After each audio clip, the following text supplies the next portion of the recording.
Mind travel. Well, like I said, when you think of someplace where you went on vacation, or if you've ever been to India, you think of India, think of Vrindavan, and you're there. That's mind travel. You can be anywhere you want to be. Consciousness has the ability to postulate or simply mock up its presence anywhere, anytime. It's because we don't have our spiritual senses enlivened, that we don't realize that we can do this. The body is like a covering. It's stated in Bhagavad Gita, the soul is covered by the material energy like a fire covered by smoke. So when there's too much smoke, you can't really see the fire. Similarly, when our natural consciousness becomes too covered over by material energy, it's hard for us to see. But any little kid, remember what it was like when you were a little kid? You could imagine stuff and it was like real? Well, you can still do that. You just have to uncover your original consciousness. And then you think about Krishna, and Krishna is there. Every kid has an imaginary friend. Well, I have news for you, that friend's not imaginary. That's super soul. And he is the friend of every living entity. He says that right in the scriptures. We can revive this consciousness by purifying our original spiritual consciousness of all the material coverings. Like taking the smoke away from the fire. You put some new fuel on it and build it up, and then it burns clear and bright. So there's lots of questions. What's it? Like Uddhava says, when we have 15 people, what is it going to be like? Boink, boink, boink, every second. New questions. So what are they saying? There's the other question from Erica before we change topic. What is it? About the rapture. The rapture, okay. The rapture is an idea, or I should say an interpretation of some Christians of the Revelations, Book of Revelations. Personally, I don't know what to make of the Book of Revelations. It reads like a narration of an acid trip or something. It's really far out. You know, I mean, maybe that guy was out in the desert eating some weird cactus or something. You know, I don't know. It doesn't make any sense to me.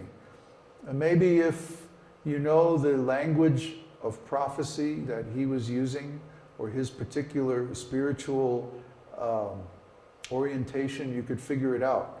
But I think it's one of those things that's kind of lost in antiquity, what the real meaning of it is. So it's become a way for people to read in any kind of meaning they want. And there were people 2,000 years ago saying that the end of the world is just around the corner. Armageddon was going to be this big battle between the Romans and the barbarians, and then it was the end of the world and everybody was going to go back to heaven.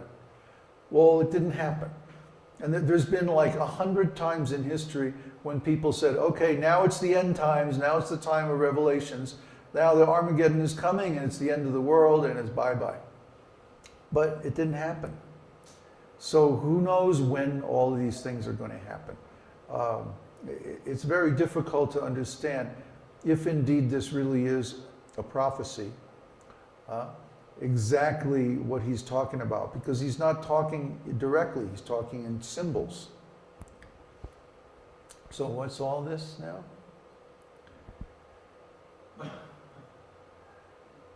Yeah, thanks for answering that question, Neville. That's an easy one. Is it explained in the Vedas how to make a car? John, it's explained how to make an interstellar spaceship out of flowers, okay? But you have to search it out. You have to use the facility that we have on the site to research the Vedas yourself. I can't do all this for you. If you're curious about something, you go look it up, okay? Do the work. It's too occult. What's he talking about? About the Book of Revelations. The Book of Revelations. Yeah, it's hidden knowledge. It's only for initiates of that school. We don't belong to that school. We belong to the Vaishnava school. What's that? What is it? Everybody hates this glass. I don't understand. It's horrible. It's just a nice bright green color, you see? Okay, I'll get a new one. I have to go downtown anyway.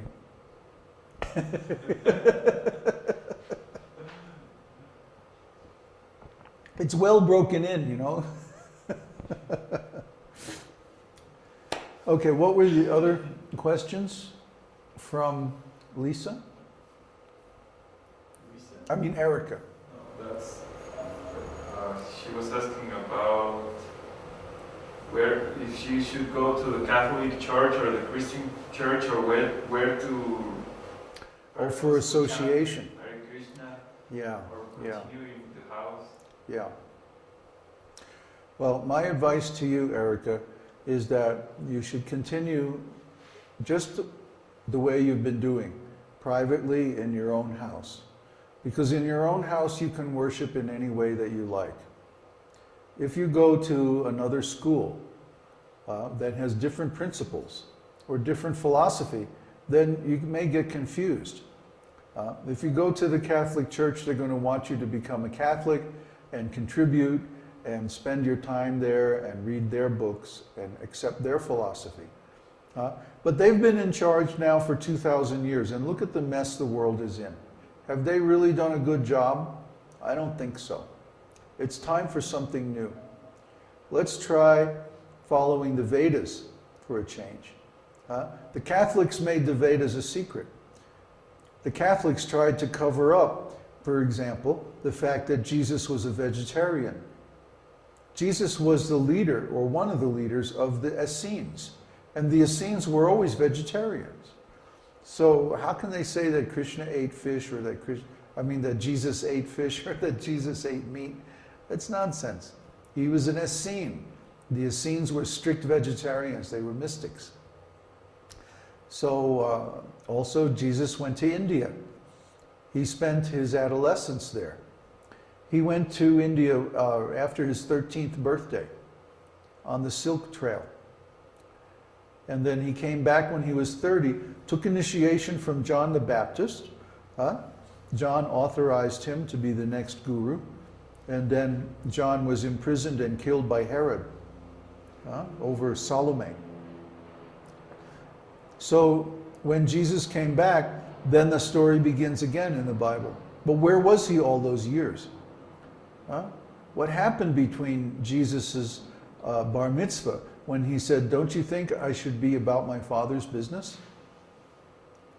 And then when he came back to Palestine and began to preach, what happened in all those 17 years or something like that? Where was he? What was he doing? Who was he with? Well, he was staying in our temples in India. We have records. I've seen those records directly with my own eyes in the library of the king of Puri. He was staying at our temple, and he was very influential. So anywhere that Jesus goes, people are going to remember because he's such an influential personality. So in India, he was accepted as a great teacher, as a great guru. We didn't try to kill him like the Westerners did. So our school goes back more than 5,000 years without a break. And we have historical records that have been lost or covered up in the West. We have the actual words of God in Bhagavad Gita. And we should follow those. That means we don't usually mix with people of other schools. Or if we do, we only do to teach them.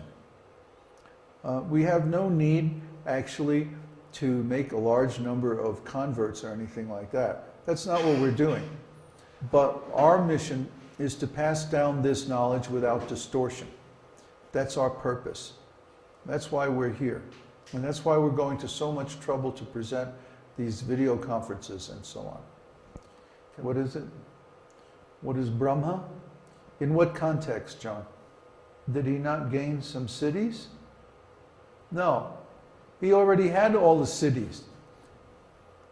Krishna Prapti, when Lord Brahma incarnates as Jesus Christ, he already has all knowledge, all siddhis, all powers. He's perfect from his birth. He doesn't have to go through a process of self-realization.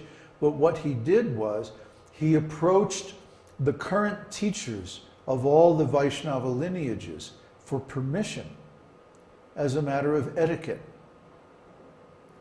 Just like, for example, if an ambassador goes to a foreign country, he doesn't just unceremoniously approach the king or the executive head and say, okay, let's make a deal, you know. They go through all kinds of ceremonies where the different dignitaries welcome the ambassador, and they, you know, there's formalities to go through. You don't just show up and start throwing your power around. That's not considered cool.